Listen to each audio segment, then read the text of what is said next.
você que acompanha a Canção Nova, seja bem-vindo, muito boa noite e que noite feliz esta. A gente está começando no novo horário, olha que coisa boa. Então, bem-vindo a você que aqui no Além da Notícia, a partir deste programa, também já começa conosco uma nova fase do Além da Notícia, sempre às 9h30 da noite. A toda a família brasileira, quem quer que nos acompanhe nesse instante, seja muito bem-vindo. O Além da Notícia de hoje também entra nessa nova fase com um convidado muito especial, ilustre, bastante jovem. Quero receber aqui com muito prazer o professor Rafael Nogueira. Vou fazer devida apresentação já, porque merece. Presidente da Fundação Biblioteca Nacional, professor de Filosofia, História e Teoria Política, com graduações nas 3 áreas, Filosofia, Direito e História. Rafael Nogueira, é um prazer tê-lo aqui. Muito obrigado, o prazer é meu. Olha, uma noite muito especial de horário novo no nosso programa, receber você aqui. A gente vai conversar bastante sobre Brasil, de ontem, de hoje. Vamos mergulhar aqui na nossa história, na nossa política, na nossa religiosidade, na nossa cultura, na nossa educação. E sinta-se muito à vontade, é um bom bate-papo. Obrigado, esses são os assuntos favoritos, então vamos em frente. Vamos lá. Olha, eu quero já começar o programa trazendo, portanto, uma biografia do Rafael Nogueira que você vai conhecer agora. Rafael Nogueira é natural de Santos, em São Paulo. Ele tem 36 anos de idade e é formado em Filosofia, Direito e História. E desde muito cedo ganhou gosto pelo entendimento da ciência. Aos 19 anos, teve a experiência do primeiro emprego na Academia Santista de Letras como bibliotecário, além de organizar e promover eventos literários na academia, destacando as obras de autores clássicos. Mais tarde passou a atuar como professor do ensino fundamental, médio, técnico e superior. Também lecionou História do Brasil para candidatos a altos cargos na Agência Brasileira de Inteligência, ABIN, no Brasil e no exterior. Atualmente, Rafael é presidente da Fundação Biblioteca Nacional do Brasil, localizada no Rio de Janeiro. A biblioteca é responsável por coletar, registrar, salvaguardar e dar acesso à produção intelectual brasileira. A gente percebe seu apreço, sua dedicação à educação, de onde vem essa valorização tão preciosa que você tem à educação. Primeiro da minha mãe é professora. Então eu aprendi a admirar os professores pela figura da minha mãe e também eu sempre gostei de uma lousinha na casa da minha avó, eu gostava de desenhar e ensinar para os meus primos menores também as coisas que eu já aprendi. E posteriormente, quando eu comecei a estudar, na adolescência eu tive um pouco de afastamento da educação, dessa ideia de ser professor, por causa daquilo que vinha pela cultura. Nossa, ser professor é uma hora roubada, é um problema, não vai dar certo, o valor, né, o rendimento é pequeno, né? Aí eu fiquei bastante em dúvida e resolvi, ainda que eu tenha feito o primeiro curso, foi filosofia, primeiro que eu fiz, eu resolvi ser mais um estudioso, acadêmico e coisas assim. Posteriormente eu acabei fazendo direito, pensei que, bom, filosofia e direito, eu vou fazer uma carreira jurídica, mas acabei que terminando direito, decidi vou ser professor. E aí eu comecei a dar aulas numa universidade e numa escola particular, depois dei aula também em escola pública, escola técnica, em curso preparatório para uma série de concursos e não só concursos, também vestibulares, e aí eu tomei muito gosto pela área, mesmo porque é uma forma de exercer o amor, a caridade. O conhecimento, na verdade, é um patrimônio, ele é um tesouro. E à medida em que eu vou acumulando, eu fico também com a vontade de fazer com que esse conhecimento seja espalhado. E para que ele seja espalhado, não basta, é como se fosse eu entregar às pessoas. Eu preciso realmente, como numa receita de bolo, de qualquer prato gastronômico, da área da gastronomia, que seja bem feito, eu preciso preparar, ele precisa ficar gostoso. Olha só o gordinho falando de ensinar e já vai para a comida, mas é assim, eu penso que eu preciso ensinar de uma forma que seja também agradável, mas séria e profunda ao mesmo tempo. Vi bastante os seus vídeos. Sempre você rodeado de jovens, dando palestras sobre temas diversos.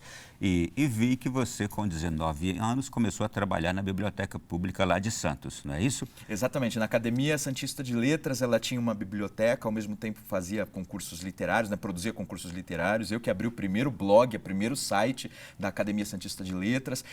Na verdade, além de atender ao público, cuidar da biblioteca diariamente, eu também trabalhei nessa parte de divulgação e, inclusive, conduzi os eventos. Eu também preparava os eventos mensais que a Academia Academia Santista de Letras preparava e pude conhecer muitos grandes intelectuais, entre os quais o Dr. Ivis Gandra esteve lá na época em que eu era assessor da presidente da Academia Santista de Letras. Puxa vida. Por sua causa, eu agora de manhã perguntei ao meu menino de 16 anos, filho, lá na sua escola tem biblioteca, não tem? Tem, papai, claro. O quanto você frequenta a biblioteca? Ele, nada. Mudou muito, né? Mudou. Na verdade, por causa do acesso, né, à informação, eu estou falando desde um ponto de vista positivo. Sim. Né? Que ainda positivo assim, entre aspas, mas por causa do acesso à informação na nossa mão, acho que as pessoas perderam um pouco o hábito, ou até os professores perderam o hábito de conduzir os alunos às bibliotecas. Mas isso é muito importante, porque, a bem da verdade, é muito novo tudo isso que está na palma da nossa mão. Isso pode sumir. Entendeu? Por exemplo, nós temos muita informação disponível, mas por causa de empresas e instituições públicas. É possível dar uma pane, é possível a existência da perda de dados, é possível invasão de hacker, um monte de coisa pode dar errado. E a gente precisa continuar sabendo pesquisar no livro físico, entendeu? Então, eu gosto muito de dizer que a gente precisa lidar com todos esses suportes. A minha pergunta a ele foi porque me deu saudade das bibliotecas que eu frequentava.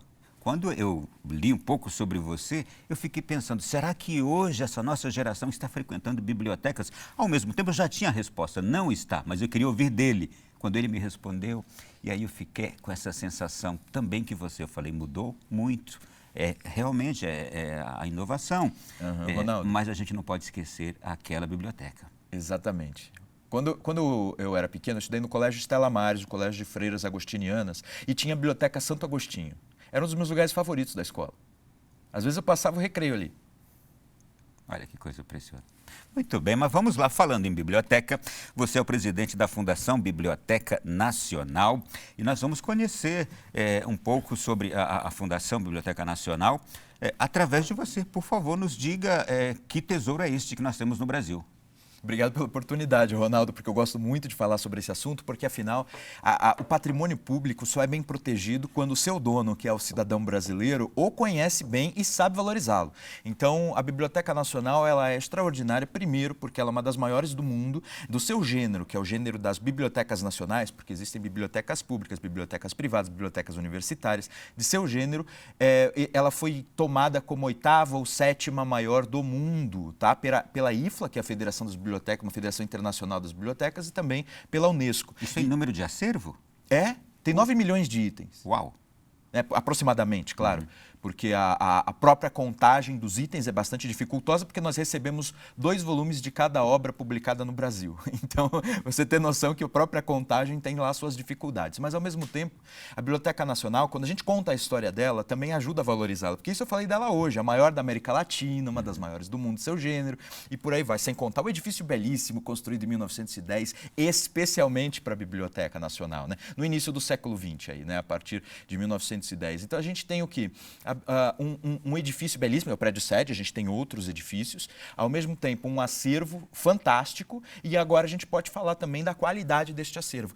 Parte dele, uma parte significativa, na verdade por volta de 50, 60 mil volumes, chegou aqui junto com Dom João VI. Então era uma biblioteca portuguesa, né, que Dom João traz para cá. É a Real Biblioteca, que foi construída depois de 1755, que teve aquele terremoto, enfim, seguido de maremoto e incêndio, e aí a biblioteca que havia foi destruída. A reconstruída logo na sequência é esta que está no Brasil, não a de Portugal. Então nós herdamos a biblioteca portuguesa, a Biblioteca dos Reis. O que a gente acha de preciosidade ali? E você me despertou uma coisa, cada produção brasileira tem um exemplar lá? Sim.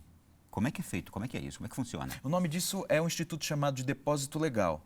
Então, para a gente poder guardar a memória bibliográfica brasileira, que faz parte da nossa missão, a gente precisa que aquilo que é publicado no Brasil esteja sob nossa guarda. Mas tudo?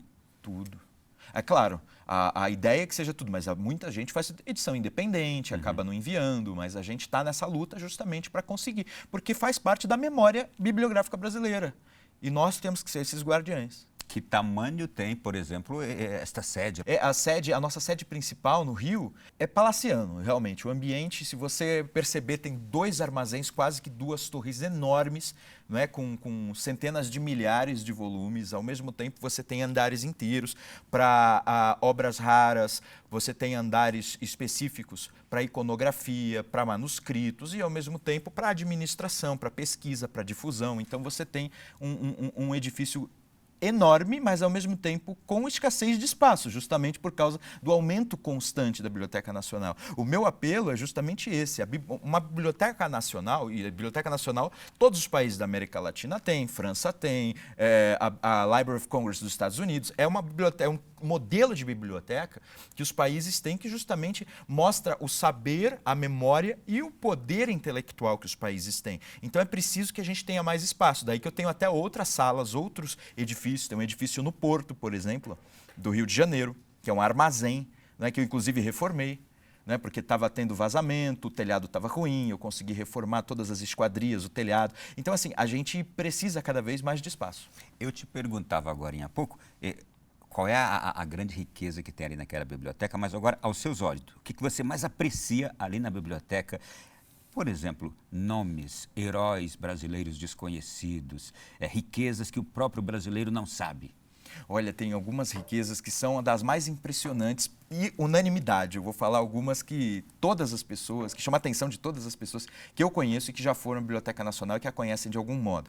Um exemplo são os 2 exemplares da chamada Bíblia de Moguntia que a gente tem. A gente sabe que a imprensa, digamos assim, a tipografia, a capacidade de imprimir vários volumes surge com Gutenberg. E Gutenberg tinha uma empresa. E aí ele acabou digamos assim, separando desse grupo, e esse grupo fez algumas bíblias raras, 2 das quais estão na Biblioteca Nacional, e é possível que não haja outras iguais a essas no mundo. E consta, até tem uma lenda lá dentro, que consta que numa gestão anterior, um grupo americano ofereceu 2 prédios imensos em troca de uma só dessas bíblias, já que a gente tinha outra. E não foi aceito justamente pela preciosidade dela. Então essa bíblia é uma das coisas mais extraordinárias que a gente tem. Ao mesmo tempo, a gente tem, por exemplo, uma das primeiras, na verdade, a primeira edição dos Lusíadas, um exemplar da primeira edição dos Lusíadas de Camões. Isso é uma das coisas que eu acho que é de dar o maior orgulho na gente. E a outra coisa que me chama a atenção são volumes de jornais desde o século XVIII, na verdade no Brasil só no século XIX, né, com a vinda de Dom João, mas tem alguns jornais portugueses também. Então a gente tem essa memória também do jornal. Então, você quer saber o que aconteceu no dia tal, a Biblioteca Nacional pode te ajudar, porque muitos deles estão digitalizados. E de que forma isso é acessível? É palpável quem chega? Há algum cuidado?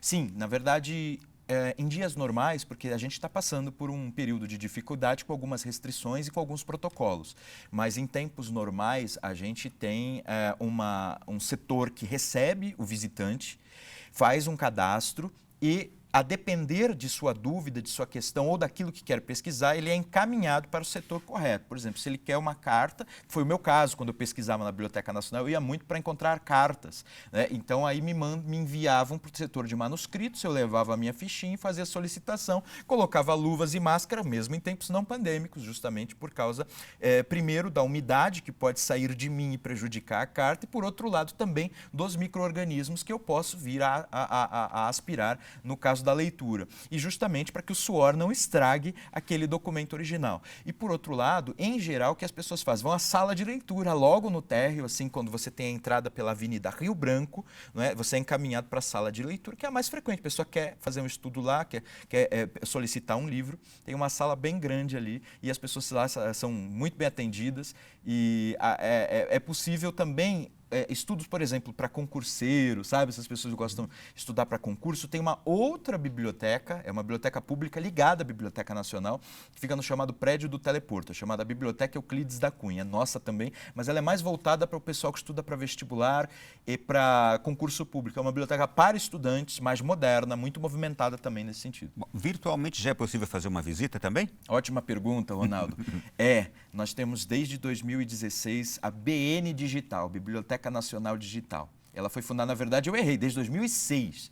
né? Corrigindo. Desde 2006 tem a Biblioteca Nacional Digital e o acervo dela foi crescendo com o tempo. Hoje a gente tem mais de 2 milhões de páginas escaneadas e você pode encontrar ali ao mesmo tempo jornais, como eu falei, que é o setor mais acessado, a chamada Hemeroteca Digital. Porque a BN Digital é um portal que vai te levar à Hemeroteca Digital, onde você encontra os jornais. Você tem também a Brasiliana Iconográfica, a Brasiliana Infanto-Juvenil, você encontra a Brasiliana Fotográfica, ou seja, Brasiliana Fotográfica é uma parceria, porque a BN Digital tem algumas fotografias e existem outras instituições, né, como o Instituto Moreira Salles, que também tem muitas fotografias e a BN Digital consegue, então, ser o portal que conduz o investigador, o interessado, o cidadão, a essa Brasiliana Fotográfica.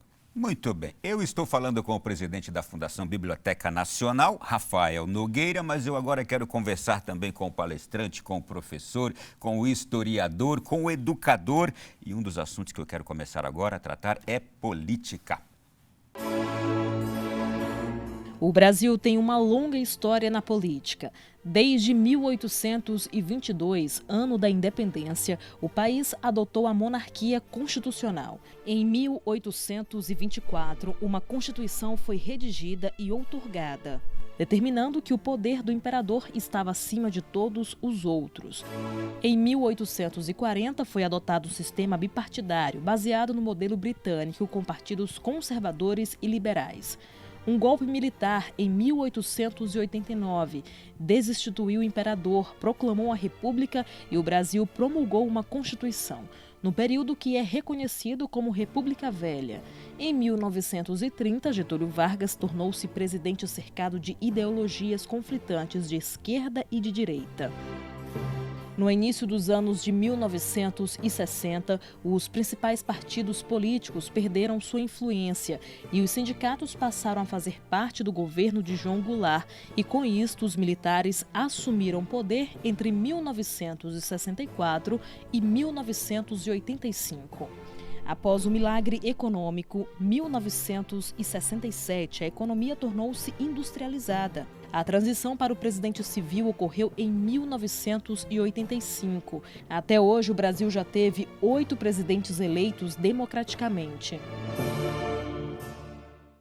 Rafael Nogueira, foi sempre assim como a gente está vivendo hoje, esse clima de paixões arraigadas na política, de lados, de defesas fortes? O que você pode dizer da nossa história política?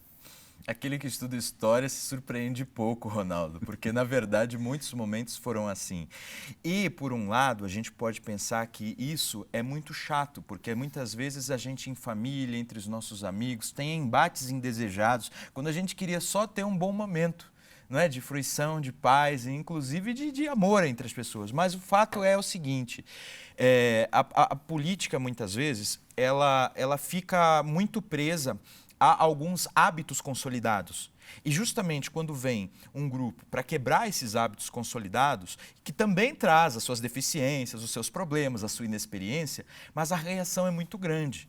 Então essa reação, ela por um lado é natural. Se as pessoas perceberem que é possível divergir sem, digamos assim, discordar no sentido do córdex, o coração, sem deixar os corações à parte, né? Mas ao mesmo tempo saber divergir, olha, eu acho que é por aqui, você acha que é por ali, tranquilo, isso acontece, a gente vai lidar com a situação com mais maturidade. Mas é natural que em momentos de novidade política haja sim essa chamada polarização, porque por um lado, se perceber bem, numa democracia é importante que não haja um polo só, que haja no mínimo 2. Né? Porque os polos anteriores estavam muito ligados a um espectro. Se você observar aquilo que, por exemplo, pensa o brasileiro, tanto que houve um sucesso nas urnas de algumas ideias chamadas liberais, de ideias conservadoras, os cristãos não estavam sendo tão bem contemplados em alguns aspectos. Então, assim, você tem uma novidade, mas eu repito, evidentemente, essa novidade também traz surpresas indesejadas. A gente tem que aprender com a experiência, né?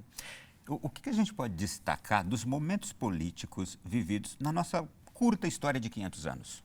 Nos momentos, são muitos momentos interessantíssimos. Mas já que você falou dessa questão de polarização, a gente pode lembrar de alguns momentos nos quais isso aconteceu de uma forma muitíssimo pior.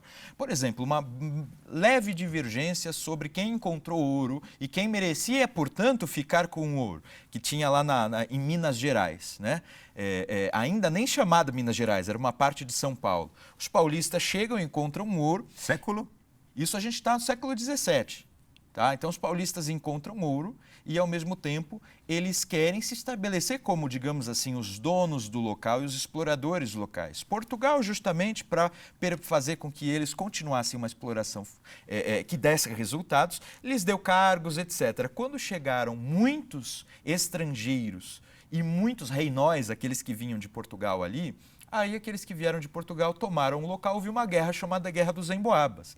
Já quando você olha para Pernambuco, você tinha a única capitania que tinha funcionado por causa do açúcar. Então, vocês tinham os fazendeiros de Olinda cultivando açúcar. Aí começou a chegar vários mercadores de Portugal, pessoas que lidam mais justamente com o comércio, troca de mercadorias e conseguiram ter alguma pujança econômica com isso. E eles pedem para Recife ser uma cidade, não é? E isso significava que teria decisões, uma assembleia, um pelourinho em Recife. E aí ocorre uma guerra, chamada Guerra dos Mascates. Divergências que aconteceram no período colonial. Quando você vai observar no início do Império, você vai ter, no contexto da independência, mesmo que quase o Brasil todo quisesse a independência, e não era o Brasil todo, porque houve guerras de independência também, já falo delas, mas antes você tinha um grupo que queria república, um grupo que queria monarquia. Quando a maioria decidiu que era monarquia, um grupo que queria monarquia de um jeito, outro grupo que queria monarquia do outro.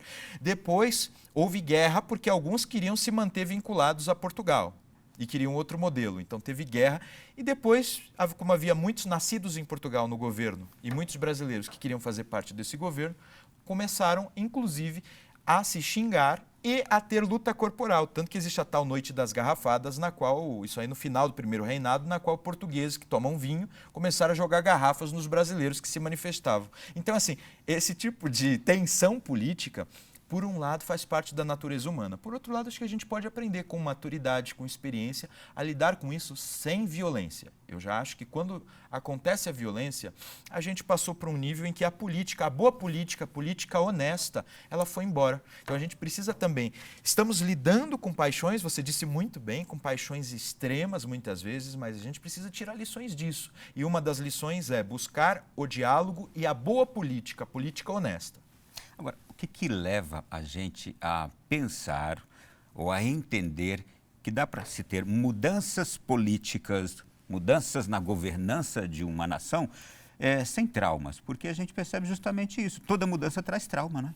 Sim. Sim, e a gente tem na nossa história, infelizmente, uma grande instabilidade, né? Desde 1889, quando houve a proclamação da República ou o golpe da República, você tem várias, né, chamadas de, por vezes, revoluções, alterações constitucionais. Então, essa instabilidade traz essa sensação de insegurança para o Brasil. Essa nossa Constituição ainda é a segunda mais durável.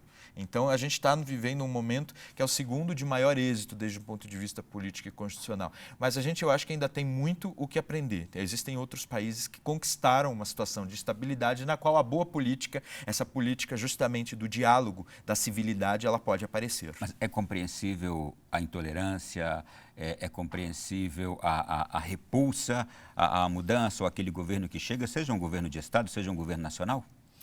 Olha, eu até compreendo, eu não diria que seja justificável, né? Seres humanos, né, já maduros, percebendo que existe na democracia um trânsito de algumas ideias e projetos a outras ideias e projetos, que quando um grupo novo consegue representar a maioria do eleitorado brasileiro, ele também tem alguma inexperiência, não precisa, por causa de alguns erros, por causa de alguns vai-e-vens, chamá-lo de assassino ou genocídio. Eu acho que essas coisas são extremamente desnecessárias. Aí entra a intolerância, que eu já acho que beira a violência. Muito bem, nós estamos aqui, gente, no Além da Notícia de hoje, conversando com um historiador e daqui a pouco eu quero conversar com o educador, vai ser já o tema do nosso próximo bloco daqui a pouquinho. É um intervalo bem rápido, viu, Rafael? A gente já volta aqui na sequência do Além da Notícia de hoje. Voltamos aqui na sequência do nosso Além da Notícia desta noite. Estamos recebendo o professor Rafael Nogueira. Professor, agora com o professor mesmo. Eu queria saber do senhor o seguinte: o brasileiro tem um jeito de ser que ele é próprio, olhando para a nossa história, há características que dizem, esse é um autêntico brasileiro, o brasileiro tem essas distinções comparado com os demais personagens de outros países? Certamente que tem, Ronaldo. Na verdade, dizem que a gente percebe mais quem a gente é quando a gente vai para fora. Então, eu tive a oportunidade de morar fora, de visitar outros países. E, na verdade, é aí que a gente percebe com clareza que o brasileiro é diferente. O brasileiro é diferente, por um lado, por causa realmente da miscigenação, que é uma das mais notáveis do mundo, né? Ao mesmo tempo, o brasileiro ele tem uma maneira mais simpática, afável de tratar, de modo que rapidamente ele consegue se comunicar e fazer amigos. Claro que não é todo mundo assim no Brasil, eu não estou generalizando a esse ponto, mas a maioria dos brasileiros tem, digamos, uma capacidade de comunicação, de fazer amigos com alguma velocidade maior do que outros povos que pelo menos eu visitei. O brasileiro também tem os seus esportes favoritos, né? Claro, o brasileiro fala de futebol quase, acho que é o país que mais gosta de futebol, mas também você vai ver os europeus cada vez mais retomam esse gosto, né? É um esporte de aristocratas ingleses que vem parar no Brasil. É uma coisa muito extraordinária. E reinventou, né, o futebol. O Brasil reinventou com Pelé, de Santos também, como eu, mas o Pelé, ele não é nascido em Santos, mas fez a sua carreira e brilhou em Santos. Então, tem várias características brasileiras. E desde um ponto de vista talvez mais técnico, mais antropológico, né, a gente vai encontrar, por exemplo, em Roberto da Mata, algumas respostas a isso, né? Eu gosto muito daquele livro que é simples, mas muito, que vai direto ao ponto, o que faz do Brasil, Brasil. Né? E aí tem algumas características, você vai ver a comida, né? A alimentação, algumas características negativas do chamado jeitinho brasileiro, o próprio lugar das crianças, do homem, da mulher, que está, claro, sempre em revisão e sendo reformulado, mas também existe. Todas essas questões são tratadas também pela antropologia, existem respostas dadas pelo Sérgio Buarque de Holanda também, com a questão do homem cordial, e ao mesmo tempo que eu encontro como professor de história é o seguinte, ainda que eu tenha te dado exemplos de momentos polarizados com violência ligados à política, a história de muitos outros países tem massacres, guerras muito mais intensas, muito mais duradouras, né? Guerra dos 100 anos, né? Você vai ver guerras religiosas com verdadeiros massacres, como o massacre de São Domingos, você vai ter guerras contra indígenas, que são guerras lá no mundo anglo-saxão, que são muito mais cruéis, inclusive, do que as nossas. O que a gente tem de mais característico depois que o Brasil vai se formando enquanto Brasil é uma certa moderação, que é algo de que eu gosto. Eu acho que essa é uma característica a ser preservada no brasileiro. E o que é constituinte dessa característica? Qual é a origem deste jeito brasileiro de ser? De onde vem? Ele vem do encontro cultural. O Brasil é um encontro cultural. Desde a chegada dos navegantes portugueses aqui, quando existe um encontro com os nossos índios tupis, depois com os guaranis, não é? Com os guaiporés e por aí vai, guaianazes, carijós, encontros por vezes muito pacíficos com casamentos e, digamos assim, fusão cultural e também outros encontros que são de agressividade e violência, mas de qualquer maneira isso já vai trazendo uma certa... necessidade de harmonia. Necessidade de harmonia, de encontro. Então, assim, sim, o português já era um pouco assim, né? O português, ele é descendente, por exemplo, o português naturalmente é descendente de tribos lusitanas, de celtas, de romanos, de árabes. Então, é uma dos povos europeus que tem também a maior, digamos assim, malha cultural complexa. E aí, aqui no Brasil, isso se tornou mais interessante, mais complexo ainda, principalmente também depois que os afrodescendentes, os africanos, se transformaram em livres, em libertos e puderam ter a sua cultura também, digamos assim, harmonizada com a cultura brasileira. Isso debaixo, desde a vinda dos navegantes, debaixo também de uma matriz luso-cristã, que eu gosto de dizer assim. E isso caracteriza muito o brasileiro também. Bom, e sobre a nossa educação? A gente hoje, por exemplo, tem uma imensa dificuldade quando olha para o nosso país e percebe o nível de educação abaixo de uma certa média. Aliás, se a gente for tomar pesquisas, a nossa educação está entre uma das piores do mundo. Por que nós temos, por exemplo, uma raiz, uma formação tão rica e tão bonita, mas chegamos a um nível de educação tão baixo? Agora eu falo educação intelectualmente. A nossa educação tem graves problemas, né? Um dos problemas que eu acho dos piores, que é o da alfabetização, ele tem, primeiro, um histórico, né, de analfabetismo constante na história do Brasil e, por outro lado, tem também já um histórico de desafios, ou seja, de tentativas de alfabetizar o Brasil todo, com alguma dificuldade, com teorias e métodos equivocados. E a gente tem que aprender com a experimentação, sabe? Porque mesmo os primeiros métodos tinham problemas, os métodos que vieram para corrigi-los tiraram os pontos positivos dos métodos anteriores e tentaram trazer novidades que às vezes trouxeram outros problemas. Eu acho que está na hora da gente revisar a nossa alfabetização, porque a própria maturação biológica, ela tem, digamos, idades de oportunidade. E se nós ficamos perdendo, é muito difícil recuperar intelectualmente uma pessoa depois que ela perdeu tantas oportunidades. Não é impossível, né? A gente já mostra uma certa plasticidade no cérebro, inclusive em adultos, mas a plasticidade de uma criança, de um adolescente, aproveitada no tempo certo, aumenta demais a sua capacidade de aprender determinados conteúdos na idade certa para que ele seja, então, muito mais capaz quando ele for mais velho. Então, assim, acho que a gente precisa, então, dessa revisão desde o ponto de vista... O governo está propondo muita coisa, né, no Ministério da Educação, com Carlos Nadalim, mas existem muitas iniciativas que eu acho que precisam resolver esse problema. Mas não é só alfabetização. Existe um problema que, às vezes, crianças muito bem alfabetizadas, quando chegam também no ensino médio, passam por um processo de só se voltarem, digamos, para uma formação profissional, de modo que o nosso lado intelectual, ele diminui só para digamos assim, por um desafio de provas, né? É uma capacidade bastante limitada de só vencer provas visando algum sucesso profissional muitíssimo específico. E, por outro lado, tem também uma certa, digamos assim, um caldo cultural extremamente politizado, não é? Nas escolas e nas universidades. E essa extrema politização, porque, Ronaldo, nem tudo é política, né? Política é uma das dimensões da vida humana.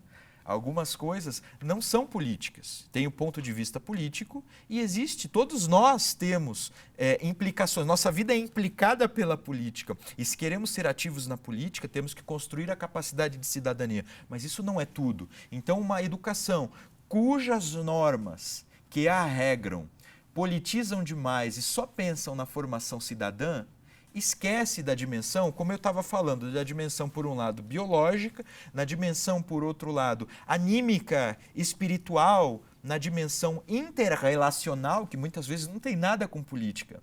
A amizade, por exemplo, é uma das coisas mais belas e mais fantásticas que Deus nos deu. E não saber fazer amigos e manter amigos é uma circunstância que atrapalha depois a política, mas é uma questão de implicação num setor da vida, numa dimensão da vida, noutra. A gente precisa perceber que existem muitos desafios que a educação não está sabendo vencer. Eu vou tocar aqui em 2 pontos que eu tenho certeza são pontos de extremo interesse das pessoas que nos acompanham agora. E que muita gente agora vai se encontrar. Nós lemos pouco e quais são as consequências disso? A gente não consegue desenvolver a nossa inteligência, a capacidade total da nossa inteligência, também porque lemos pouco, não recebemos uma adequada educação, mas eu vou por partes. Lemos pouco? Lemos pouco, E a Ronaldo. consequência disso? Olha, lemos muito pouco. Existem pesquisas a respeito disso que mostram que o Brasil realmente tem um índice de leitura muito abaixo da média mundial e abaixo até da média da América Latina. Uma notícia, quando eu era professor, eu fui professor por quase 10 anos em escolas, eu levantei essas pesquisas e uma delas mostrava que um argentino médio lia 5 vezes mais que o brasileiro médio e o uruguaio médio lia 6 vezes mais que o brasileiro médio. Claro que a média ela é um cômputo bastante generalizado. Existem pessoas nas nossas grandes cidades que leem muito. Mas, ao mesmo tempo, a gente precisa atingir uma média muito maior, porque a alfabetização não é só algo que acontece no contexto da escola, é algo que acontece também no contexto da família. Se ninguém lê e ninguém valoriza a leitura no contexto da família, é muito difícil que as crianças que vêm mantenham esse hábito. Tá? Mas é preciso, então, que haja alguma habitualidade, algum esforço dos próprios adultos de mostrar como se lê e de valorizar a leitura. Ainda que não saibam, precisam se esforçar para valorizar e para se esforçar também a fazer a leitura. E ler, Ronaldo, não é só pegar qualquer livro e ler. Também tem uma questão de o que ler e como ler, na verdade. São 2 questões que parecem só acessórias, mas elas são extremamente Eu importantes. já escutei palestra sua indicando livros clássicos importantes para alguém desenvolver o bom hábito da leitura. Exatamente. Esse é um grande desafio, porque quando você está na escola, você se sente obrigado a ler aqueles livros que as disciplinas, né, te convidam a fazer uma prova. Então, assim, eu não vejo como tão errado existir nas disciplinas uma certa, digamos assim, obrigatoriedade para que você faça leituras. Mas se ficar só nisso, você não vai nunca aprender a ler, digamos, por prazer e por interesse. Porque ler por prazer é aquela leitura mais simples, por divertimento. Você pega uma revista de seu interesse. Alguém gosta de carro. Na minha época, quando eu era mais jovem, tinha a revista 4 Rodas. Hoje tem diversos sites para você para você pensar em carro. Aí você vai ler algo por prazer. Mas nem sempre ler é prazeroso, Ronaldo. A gente tem que perceber que para chegar a um conhecimento, por exemplo, você quer realmente conhecer engenharia elétrica. Será que todos os livros para você conhecer engenharia elétrica vão ser o mesmo prazer de ler aquele texto sobre carro de que você não é igual? Então você tem que perceber que alguns sacrifícios na vida são necessários. Para você ficar com saúde, não é preciso evitar alguns alimentos e realizar alguns exercícios físicos, no mínimo caminhadas, né, constantes. A mesma coisa para a leitura. Por vezes vai ser muito agradável, a diversão vai ser imediata. Por vezes vai ser um pouco sacrificado e esforçado. E a gente tem que perceber que sem esforço, poucas coisas se conquistam na vida. Mas aí alguém diz assim, mas o meu filho disse que lê bastante, ele está sempre na internet. O que os nossos adolescentes estão lendo? Eu sei que você sabe. Mas eles estão lendo muitas vezes o chat, né? Aquilo que eles estão escrevendo para outros adolescentes ou algumas coisas que são, como eu disse, leitura de divertimento, né? Que eu poderia, por um lado, chamar de bobagens, por outras vezes não são. Mas quando eles estão conversando entre eles, primeiro, o nível da construção frasal, da riqueza vocabular é muito baixo. Então, se você fica só, por exemplo, você diz, não, eu estou conversando muito aqui, a gente já escreve isso. Não adianta nada. Você precisa se desafiar. Para o seu cérebro, justamente, fazer toda aquela... ter aquela plasticidade produtiva, né, positiva, você precisa se desafiar. Então, precisa aumentar o vocabulário, precisa perceber na questão de estilo, até frases melhores, frases piores, como construir bons parágrafos. E aí, esse é um outro nível de alfabetização. Não é só decodificar a letrinha. Você precisa perceber que a alfabetização também tem níveis altos, nos quais você vai perceber coisas que muita gente que só está nos níveis baixos nem percebe. Rapidamente, muita gente ficou em casa com gostinho. Mas o que será que ele indicaria para a leitura, para o jovem e talvez até para mim adulto? Eu fiz cursos de leitura justamente com esse objetivo, para ajudar a responder as pessoas a essas perguntas. O que ler e como ler. Esses cursos eu chamei de ciclos de estudos clássicos, nos quais eu ofertava listas. Isso é um pouco perigoso, porque o ideal para o estudioso mais maduro é que ele faça a lista daquilo que ele quer ler. Ou por divertimento, ou e principalmente por interesse, que vai ter algum esforço e dificuldade. No caso, eu dava listas que eu considero importantes para todo e qualquer leitor, para toda e qualquer pessoa que quer se tornar mais inteligente e mais capacitada, portanto, a entender questões políticas e sociais e também questões religiosas, teológicas, interrelacionais, interpessoais, psicológicas, etc. São os grandes livros da humanidade. Como eu não leio línguas orientais, gostaria até de ler chinês, indiano, japonês, eu conheço um pouco, eu estudei um pouco de latim, grego, um pouco das línguas modernas também. Eu ofertava traduções e livros luso-brasileiros dos chamados grandes livros, que é o cânone, os livros clássicos. Os livros que formaram os nossos idiomas, os nossos corações, as nossas instituições políticas, sociais, jurídicas. No mínimo, você sai melhor porque você vai entender como este mundo foi formado. Mas eu acho que os pensadores vão muito além daquilo que foi possível concretizar. Então você vai ficar com uma inteligência, ou seja, com uma capacidade de entendimento e compreensão e com uma capacidade crítica. Eu sempre lembro que a crítica vem depois do entendimento. Quem critica muito cedo se atrapalha. Mas a capacidade de compreensão e de crítica vai estar tão grande que você vai conseguir olhar para a realidade com capacidade, inclusive, construtiva. Exemplos? O exemplo é o seguinte, quando você lê uma peça de Shakespeare, você é capaz de olhar para dentro de si mesmo. Eu fiz um curso que eu disse assim, se Aquino lesse Shakespeare, ou seja, se Santo Tomás de Aquino lesse uma peça de Shakespeare. E eu peguei um trecho da Suma Teológica, na qual Santo Tomás de Aquino falava dos pecados capitais. E daí eu pegava as peças de Shakespeare e mostrava como os personagens de Shakespeare exemplificam extraordinariamente virtudes, mas também os pecados. E um dos exemplos a gente pode... Otelo. Em Otelo você tem um exemplo claro da ira, e da ira boa e da ira má. Porque o São Tomás de Aquino dizia que a ira boa justamente é o fundamento da fortaleza, da coragem. Mas a ira má, ela é uma violência destrutiva. E Otelo era um grande guerreiro, cheio de histórias de aventura. E por causa de uma tramóia que fez que o entendimento dele fosse obscurecido, ele acabou cometendo aí um homicídio horroroso, não é? Da Desdémona, a sua esposa. Então você percebe ali como a dificuldade, e na verdade isso foi causado por quê? Pela inveja, né? E ambição de Iago. Iago queria um cargo, Otelo era o chefe dele, e Otelo deu o cargo para outro personagem, de modo que Iago tomou para si a missão de destruir não só aquele que lhe passou, né, o Cássio, como Otelo. Então aí ele cria essa tramóia, e ele acaba morrendo junto. As tragédias de Shakespeare são muito interessantes. Mas esse é só um exemplo, existem diversos outros exemplos, até muito mais ligados à nossa cultura.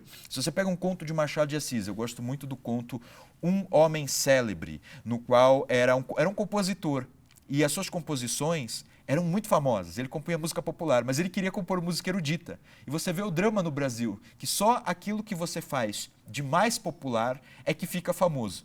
Qualquer esforço, até o próprio gênio, ele não consegue se desenvolver a ponto de se transformar um dos grandes. Isso é muito interessante, que o Machado estava... Isso é quase autobiográfico, porque ele não é músico, o Machado, ele é o artista da pena, da escrita, mas ele conseguiu se celebrizar ao contrário de seu personagem. Mas a gente viu o desafio dentro dele de tentar encontrar um nível para ele entrar no cânone dos grandes escritores. Alguma obra filosófica?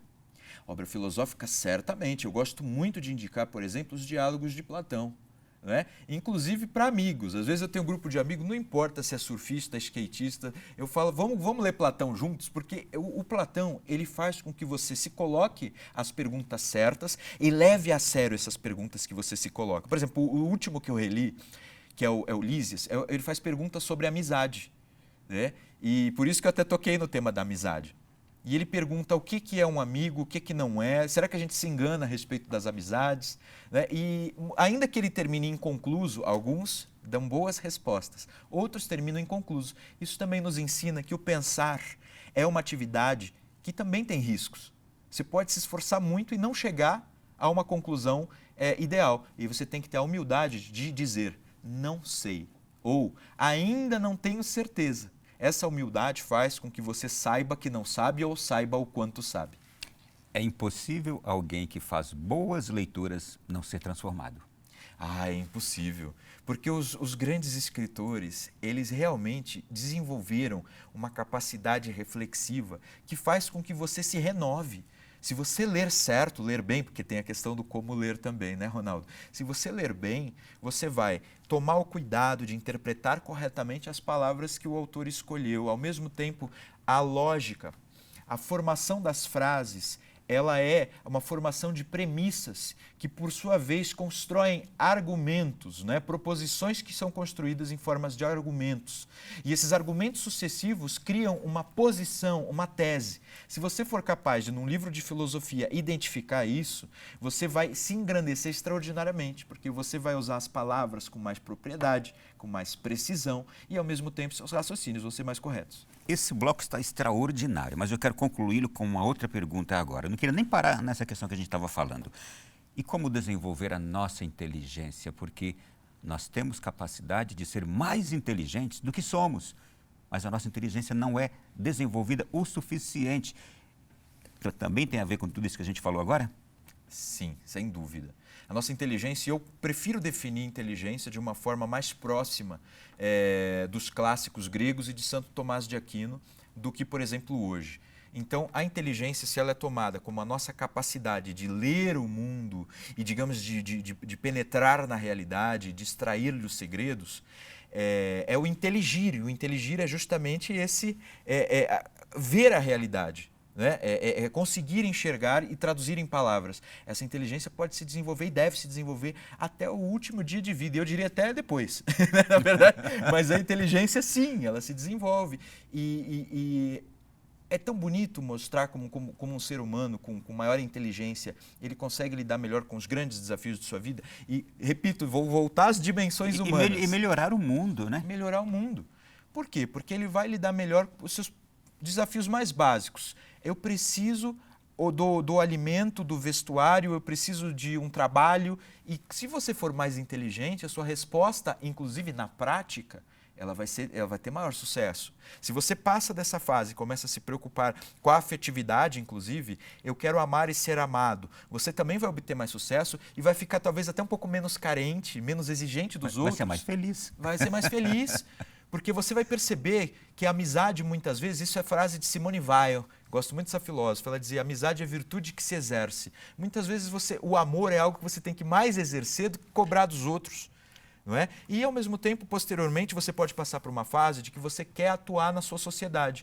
E qual é o seu meio? O meu meio é o meio profissional, tudo bem, o meu meio é o clube de esportes, o meu meio é o meu prédio. E você percebe, eu tenho que ter uma participação comunitária positiva. E aí você percebe que tem... Isso aí são camadas de amadurecimento, até chegar num nível que você percebe quem sou eu diante de Deus. E essa grande pergunta também vai ser melhor respondida se você for mais inteligente. Eu acho que foi uma boa preparação para agora o que eu vou propor aqui na nossa conversa. A nossa cultura e a nossa arte moderna. Acompanhe. A arte brasileira surgiu da mistura e de outros estilos, dentre eles a arte indígena, desde o nosso descobrimento. Outro estilo que surgiu foi o barroco, ligado ao catolicismo. No século XIX, a missão artística francesa deixou sua influência com a vinda da família real para o Brasil. A população começou a imitar a cultura europeia. Eram pintados retratos da família real e algumas imagens dos índios brasileiros. Já no início do século XX, presenciamos o modernismo brasileiro, marcado inicialmente pela Semana de Arte Moderna. E antes disso, o expressionismo já começava a chegar no Brasil.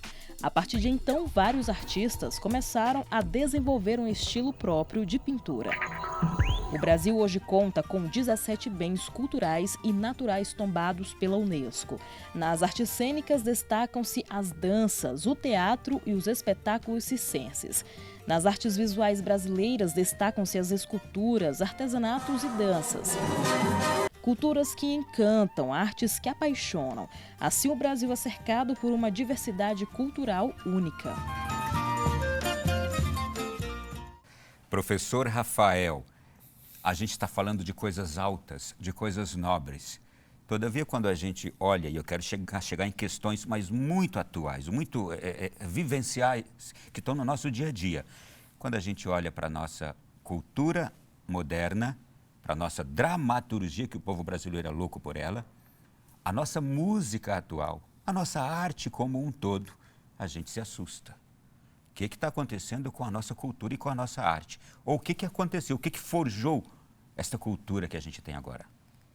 Olha, assim como eu entendo o que está acontecendo com a cultura, é justamente um descaminho por ocasião de excesso de politização. É aquilo que a gente já tinha dito anteriormente. Esse excesso de politização por um lado e por outro lado justamente a perda de valores. Gente, a perda de valores não é só um discurso de moralista, é um discurso no seguinte, se você não dá importância para algumas coisas, dar valor é dar importância, atribuir valor é se importar com algo.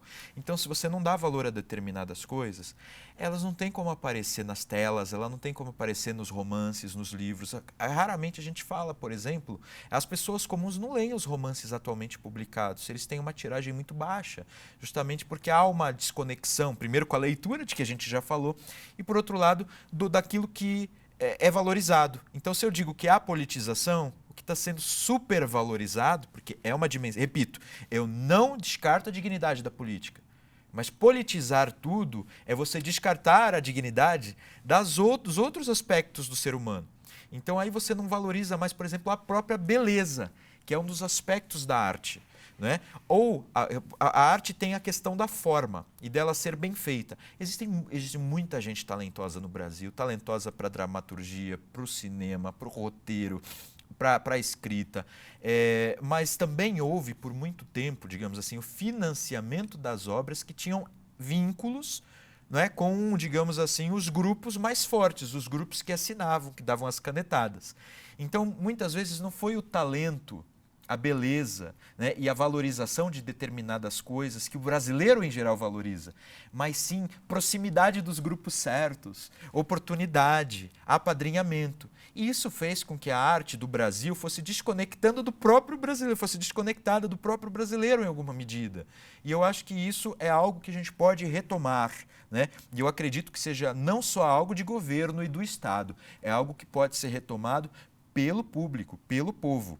Por que as pessoas que têm algum talento para a redação não escrevem mais livros? Por que as pessoas não vão para a dramaturgia, procurar dirigir teatro, dirigir cinema? Aí vão dizer, mas ser artista no Brasil é muito ingrato. Paga mal, não é? Ainda que dê alguma fama, dificilmente traz fama junto com reconhecimento, junto com dinheiro e por aí vai.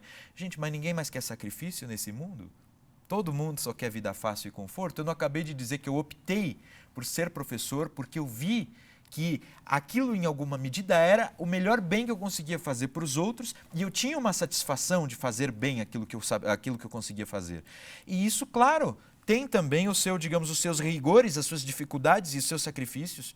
E por muito tempo foi difícil, depois eu consegui me hierarquizar, eu consegui melhorar até as minhas próprias capacidades e a gente tem que enfrentar. A gente precisa de artistas, a gente precisa de escritores, de romancistas, de diretores de cinema que também façam a boa arte, porque não é só criticar o outro, mas eu acho que nós precisamos, aqueles que têm vocação, claro, não estou dizendo isso para todo mundo. Eu, por exemplo, não teria vocação de ser diretor de cinema, mas eu tenho vocação para criar ideias que podem ser roteirizadas, tanto que eu já fiz um filme Bonifácio, né, o fundador do Brasil. Na verdade, de três filmes eu participei. Então você já foi diretor? Não foi fui diretor, produtor? Eu fui consultor técnico, consultor histórico, entrevistado e eu já fui corroteirista também. Já ajudei, por exemplo, o que eu mais gosto de ter produzido é uma série chamada Brasil Última Cruzada, né, que foi feita pela Brasil Paralelo. Uma das coisas de que mais me orgulho de ter feito nesse meio.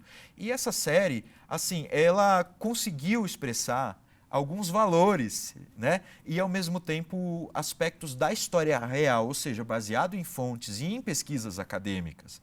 E em algum momento aquilo foi roteirizado por outras pessoas também, de modo a dar um certo drama. E aí, em vez de ser interpretado como, olha, eles estão produzindo uma narrativa histórica desde um ponto de vista deles, vamos dialogar? Vamos ver o que eles têm a dizer? E desde o ponto de vista técnico e científico. Que será? Será que eles defendem isto ou aquilo? Não. Muita gente da área da história passou a pressupor que aqueles aspectos mais dramatizados eram teses. Que aqueles momentos que a gente colocou justamente para atingir o coração dos jovens eram exclusões de outros aspectos técnicos. Então, assim, esta leitura ela é muito ruim. Ela é muito falsa até. Então, eu entendo que a gente precisa estabelecer, ainda que com coragem, o diálogo, precisa produzir e precisa forçar o diálogo, senão as pessoas vão acabar impedindo que outro modo de arte, outro modo de fazer arte apareça. A minha pergunta foi porque me assusta muito o ódio, a vingança, a violência, a traição, uma certa rebeldia, uma banalização do próprio amor humano, do corpo humano, que a gente vê, por exemplo, na dramaturgia e muito na música. E aí, por outro lado, uma depreciação da beleza. Parece que se está abandonando a beleza e se valorizando o que é feio, mas o feio esteticamente mesmo. Até o próprio ser humano, a figura juvenil hoje, parece que é mais valorizada que aquele jovem feio, com coisas feias, que o tornam feio. O que é moral, o que é ético, o pacífico, o generoso, o bom, parece que não encontra espaço. Isso assusta, né? Sim, sim. Existe uma concepção de arte que, inclusive, tem alguns estilos literários, estilos artísticos que vigoram de tempos em tempos. Um é o mais romântico, de que eu gosto muito, que justamente pega esses grandes valores e passa a traduzir em quadros, na música. O Beethoven era um romântico. Victor Hugo era um romântico. Mas, ao mesmo tempo, tem aquele escritor daqueles grandes livros de que gosto tanto, né? O Alexandre Dumas, né? Que tem o Conde de Monte Cristo, Os Três Mosqueteiros. Então, assim, você tem os românticos E isso foi seguido tanto do ponto de vista literário quanto da arte visual e da arte auditiva, da música, foi seguido por um certo realismo, não é? Pelo concretismo. Eu acho que tem valor nas duas maneiras, né? Que eu não vou falar de totem classicismo, neoclassicismo, etc. Eu estou falando só desses dois como polos. Um, digamos assim, que foca mais na arte para a exaltação daquilo que é belo, sublime, grandioso. Gosto muito dessa arte. Mas, ao mesmo tempo, tem a arte que quer retratar o real para que o vejamos melhor. Essa arte também é importante.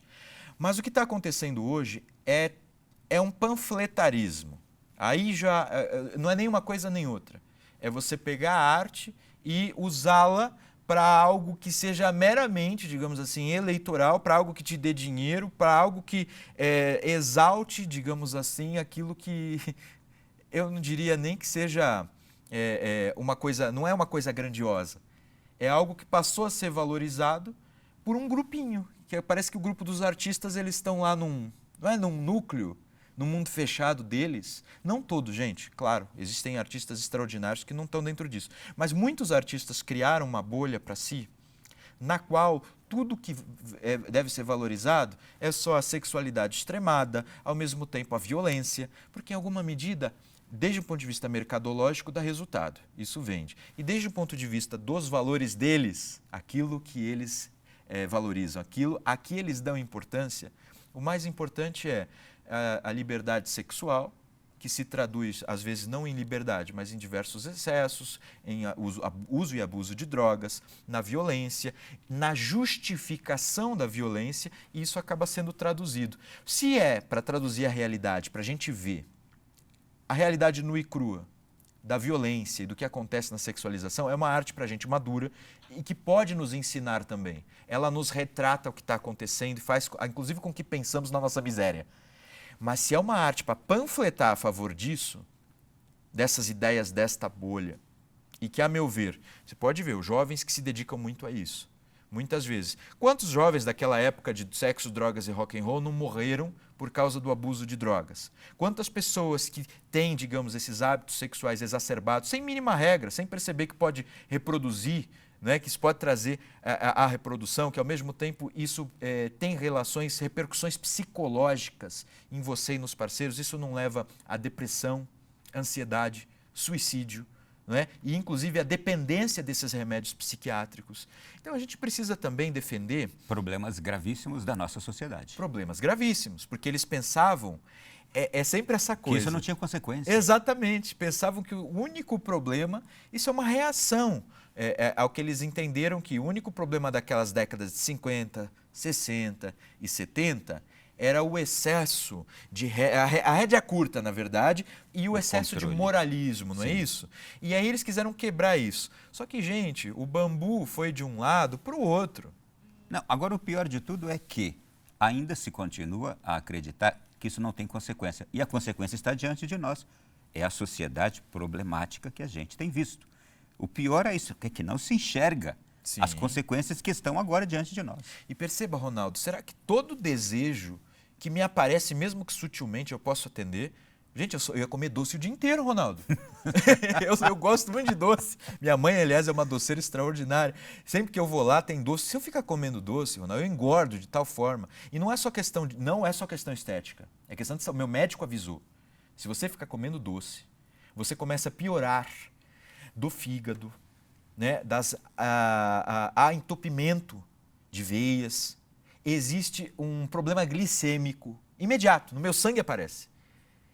Se cada desejo que eu tiver eu atender, Ronaldo, a minha vida rapidamente vai se extinguir.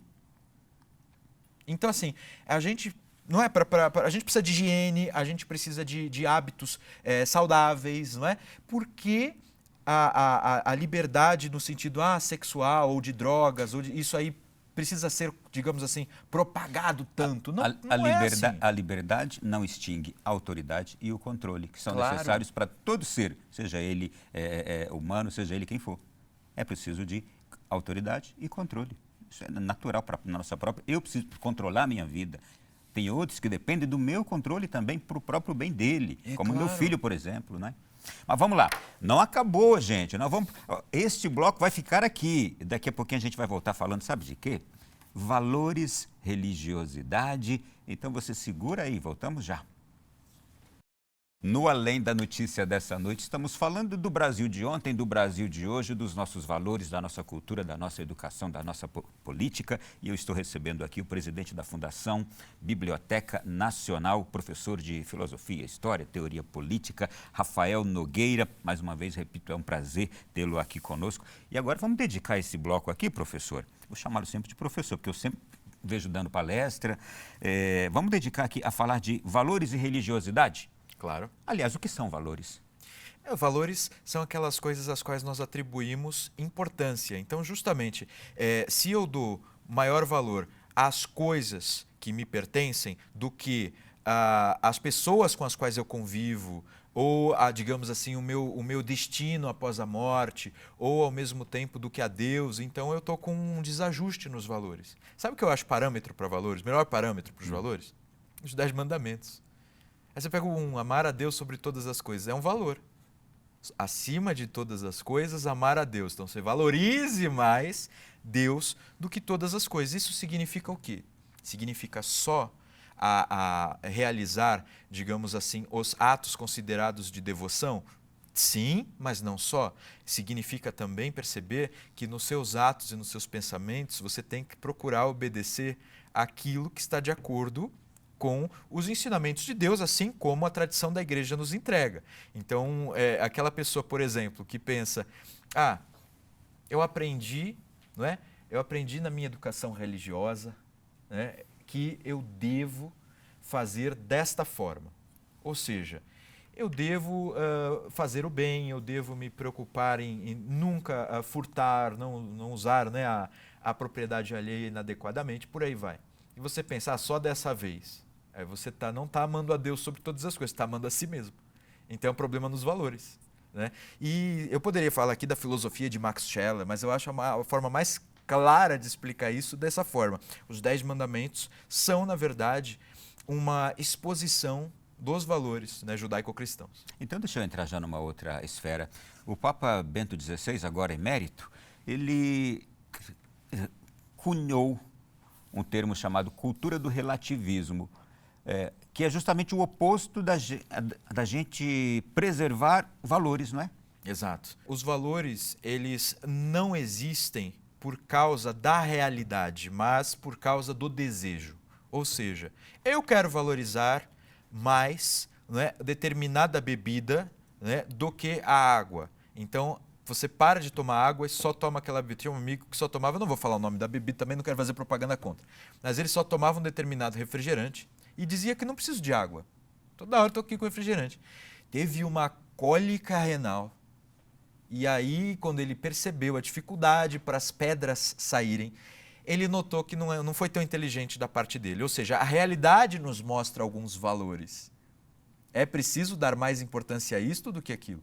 Não é só seu desejo de ter o docinho na boca, mas sim, você precisa beber água. A sede é mais características da água. Por que eu dei esse exemplo?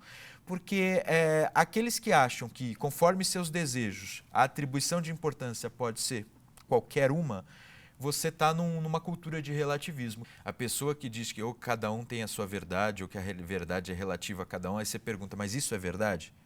Por que isso tem que valer para todos? Não é verdade? Aí você pergunta isso, porque o que a gente tem que perceber é que existe um negócio chamado realidade. Existe o ser, aquilo que é a linguagem de filósofo, né? Falar o ser, aquilo que é a linguagem religiosa, né? Deus criou o mundo, existe o Criador e o criado. Não adianta você achar que você vai criar um mundo dentro do mundo. Não foi justamente isso que o anjo caído fez, tentou fazer? Não, eu acho melhor assim. Não dá certo isso. Isso é orgulho, é soberba. Existe uma realidade, existe um ser, existe um mundo criado, né? Desde um ponto de vista até cético. Existem leis da física, você não pode inventar que não, eu vou pular desse prédio para aquele e vou, claro, se você treina aquele negócio de parkour, pode ser que dê certo. Mas eu lembro do sujeito que era o Homem-Aranha, lá na França, ele foi apelidado de Homem-Aranha. Ele subia prédios sem material de proteção. Adivinha como ele morreu? Caiu. Ele caiu.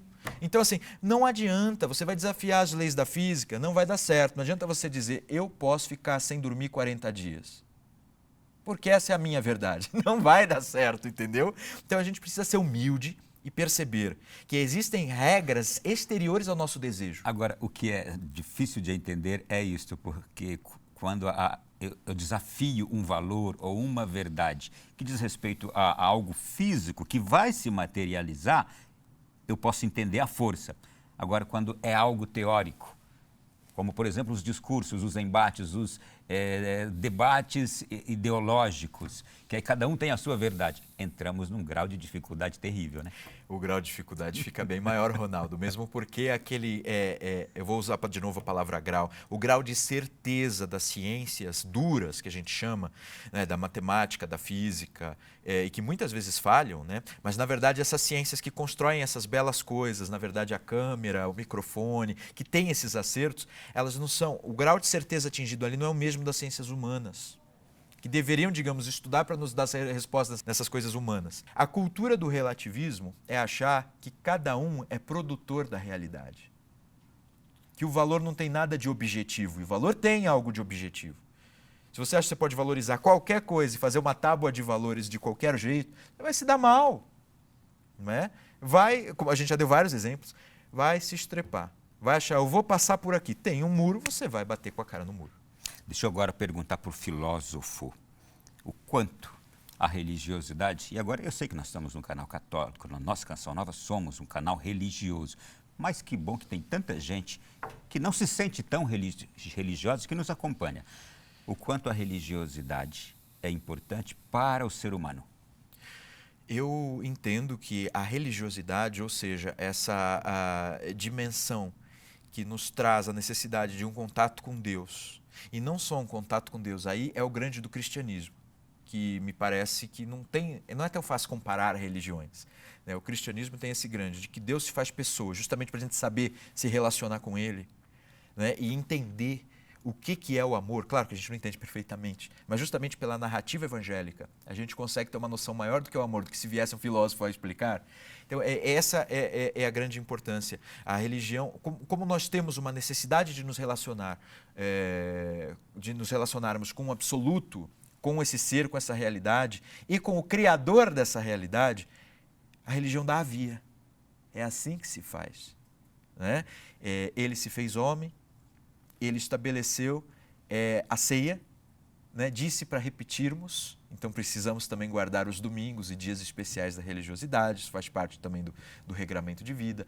Então é preciso repetir isso, é o corpo e o sangue de Cristo, ou seja, em alguma medida é como se nós nos fizéssemos parte da obra de Deus, da criação de Deus. Né? E não simbolicamente, até literalmente. Então, assim, todas essas instruções, essa orientação religiosa, ela cria o elo entre o Criador e o criado. E sem esse elo, parece que a gente fica vivendo sem manual de instruções. Né? É como se fôssemos justamente uma máquina extremamente capaz, mas extremamente complexa, sem nenhum manual de instruções. E, na verdade, quando a gente se relaciona com o Criador, parece que a graça nos acorda capacidades, potências e, inclusive, uma visão, que é a visão da eternidade, e que nos faz, então, colocar nossa vida nos eixos. Acompanhe aí agora o que nós fizemos aqui sobre valores e religiosidade. Amor, justiça, respeito, honestidade, solidariedade. São alguns dos valores humanos que precisam ser renovados em cada amanhecer, tendo em vista um mundo mais igualitário e socialmente mais justo e de paz. Os princípios éticos e morais de uma pessoa são capazes de colaborar com a formação da consciência, com o modo de agir e se relacionar com a sociedade. Essas normas de conduta também trazem consigo o peso de decisões sábias e, consequentemente, ações que valorizam a vida humana e familiar. Por outro lado, valores relativizados podem gerar crises na sociedade e provocar desde conflitos à própria desvalorização do ser humano e a banalização da vida. O valor religioso, como indicador de um bom caminho para a concretização dos valores humanos, ajuda nesse processo comportamental. A fé e a busca da verdade, acompanhadas de atitudes coerentes, trazem serenidade, sabedoria e harmonia a um mundo frenético. E isto ajuda a pessoa a entrar num processo de entendimento de si mesma e do próximo, trazendo leveza e tornando o mundo melhor. A partir do que a gente está conversando aqui, a gente pode dizer que a religiosidade, que nos traz valores, elas nos molda para viver melhor neste mundo e contribuir melhor com o mundo, né? Claro, claro, mesmo porque se você está com a tábua de valores certa, você valorizando Deus acima de todas as coisas e na sequência... Bom, Jesus Cristo, nosso Senhor Jesus Cristo definiu isso muito bem, né? Deus acima de todas as coisas e amar ao próximo como a ti mesmo. A figura do amor, né? Do caritas, né? Centralizada aí, faz com que nós tenhamos uma noção de que o nosso comportamento interrelacional, familiar, político e social tem que ter amor. De algum modo tem que ter amor. Aí você vai pensar, bom, mas amor é uma palavra complexa. São vários os amores possíveis. Você pode falar de eros, não é? Você pode falar de filia, você pode falar de ágape, você pode falar... Justamente essa complexidade do amor é que vai nos instruindo, digamos, vai nos dando a direção de como agir. Porque mesmo quando é necessário algum rigor, alguma correção, não é? E o uso da autoridade, a autoridade não é autoritarismo, né? A autoridade é outra coisa. É preciso que haja esse amor como substrato. Esse acho que é uma das essências, né, dos ensinamentos de nosso Senhor Jesus Cristo. E eu acho que isso nos coloca justamente também na posição correta desde o ponto de vista social e político, mas não só, também do ponto de vista psicológico, interrelacional, familiar, de amigos e por aí vai. Instantes finais do nosso programa. E agora, pensando no que estamos vivendo atualmente em nosso país, olhando para o mundo também, o que mais te preocupa agora desses acontecimentos que nos rodeiam? No Brasil, no mundo, em geral? São muitas coisas que me preocupam e uma delas é tudo isso sobre o que conversamos. É a falta de cultura, de educação e, portanto, falta de inteligência, inclusive por parte de cristãos, de católicos. Eu acho que é preciso que nós percebamos a importância de sermos católicos e cultos. Também não é para todos. Eu não quero também relativizar e dizer que a minha visão é a única possível. É perfeitamente compreensível a existência de uma santa analfabeta, de um santo mal instruído, ou pouco instruído, ou nada instruído. Mas a verdade é que aquele que adquire uma instrução fica mais capacitado para entender como isso se processa, como a religião funciona dentro dele, para explicar, para formar mais. Porque a gente está num mundo realmente em que o ceticismo, o relativismo, a desesperança e, inclusive, algumas vertentes de outras religiões bastante violentas proliferam e crescem. E se o cristão não souber, não tiver a consciência de por que eu sou católico, por que eu sou cristão, não é? E explicar esses valores, explicar como sua conduta foi moldada.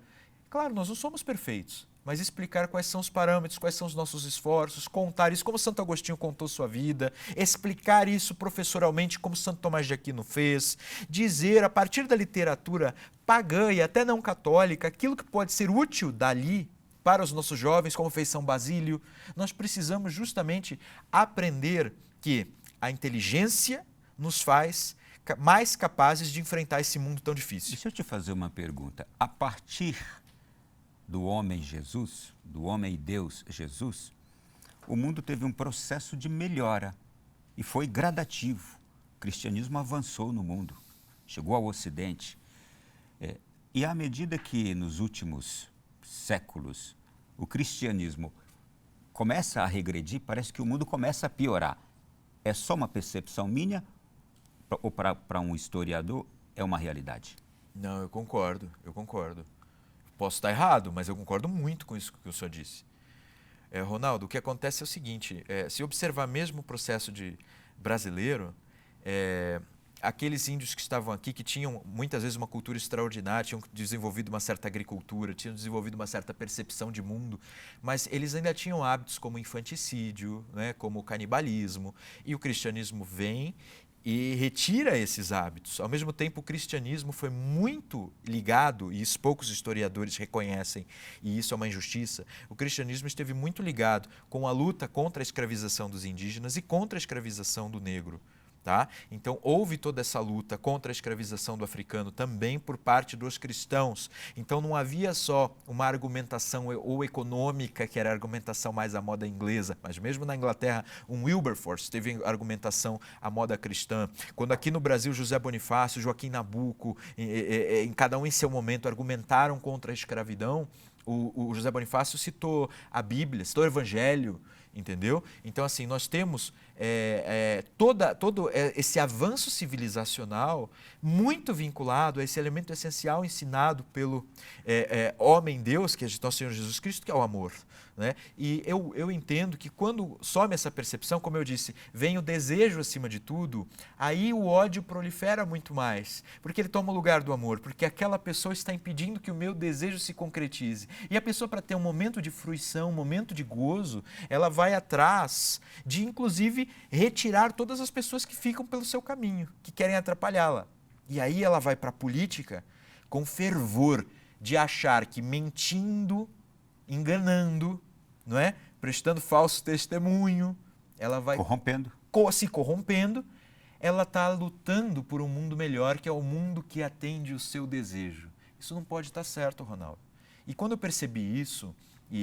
A minha pergunta foi pelo seguinte: a ciência, a educação, a cultura foram todos influenciados pelo cristianismo e a civilização toda, o direito, que nós temos inclusive até os dias de hoje, foi influenciado pelo cristianismo, e à medida que hoje, porque isso também é latente, nós reconhecemos, o cristianismo começa a se enfraquecer, e olhamos para o berço dele na Europa, a gente vê o direito sendo modificado, a gente vê uma ciência aceitando ser corruptível, a gente vê uma educação sendo transformada para pior, a gente vê as coisas voltando a um nível...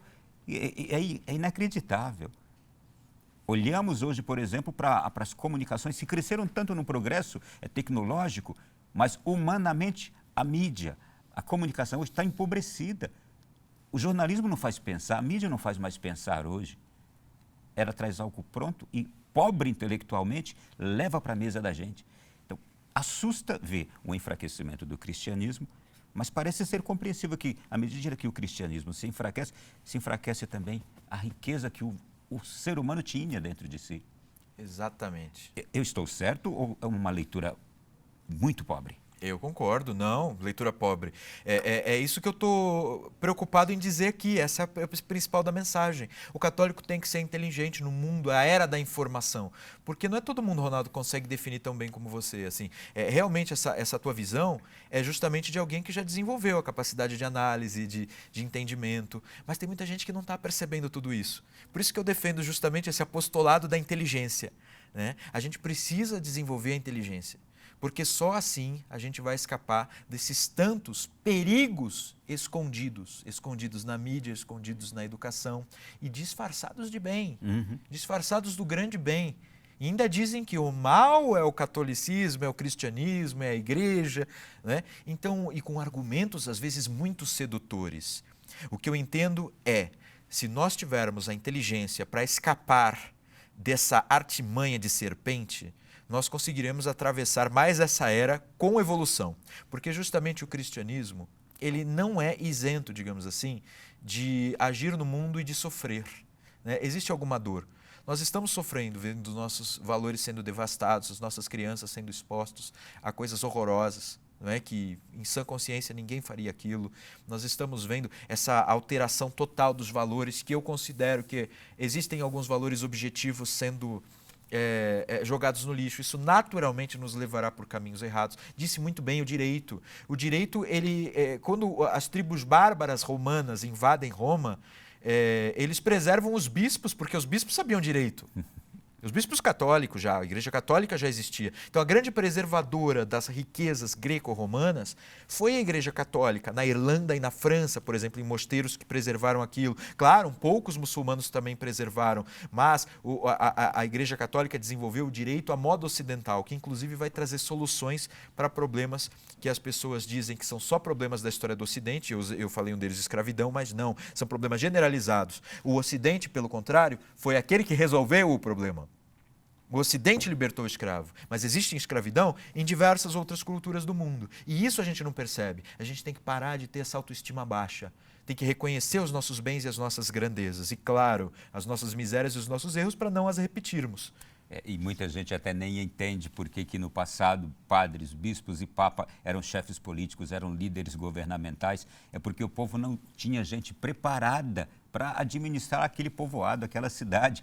Eram só o bispo, o padre e o papa que tinham conhecimento e eram eleitos pelo povo, eram chamados pelo povo para assumir aquela responsabilidade. Um pouco de leitura, um pouco de conhecimento vai nos esclarecer de todas essas críticas infundadas e vai nos trazer a esperança. É isso que a gente quer também deixar neste final de programa aqui. Há uma esperança e a gente tem que conservá-la, não é? Exatamente. Eu tento realmente levar essa mensagem de otimismo, porque eu tive também um processo de acreditar nessas coisas, de acreditar na cultura do relativismo, depois de acreditar em outras soluções a esses problemas culturais. E quando eu me vi com 30 e tantos anos, tendo sido criado no catolicismo, tendo sido batizado, feito primeira comunhão, e eu percebi que o que me resta agora é pedir a Deus ajuda e estudar a igreja e a história da igreja para verificar se toda essa versão que puseram na minha cabeça é correta. E eu vi, me enganaram. Me enganaram e aí eu passei a ficar mais forte, com a mente mais clara, mais feliz e eu percebi, agora eu vou ensinar desta forma. E estamos aqui, né, numa oportunidade de fazer isso também para um público maior. Obrigado pela oportunidade, Ronaldo. Foi um prazer grande recebê-lo aqui, muito obrigado. Tenho certeza que quem está em casa também está muito feliz e volte sempre. Como encontrá-lo nas redes sociais?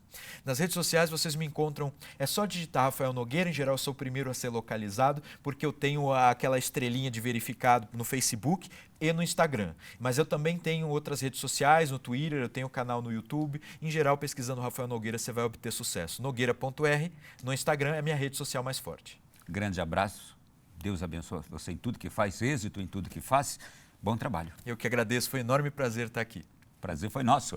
A você de casa também, o nosso muito obrigado. O programa de hoje pode ser revisto já amanhã, no período da tarde, no nosso canal no YouTube, no Canção Nova Play. Grande abraço a todos e até semana que vem, se Deus quiser, aqui no Além da Notícia.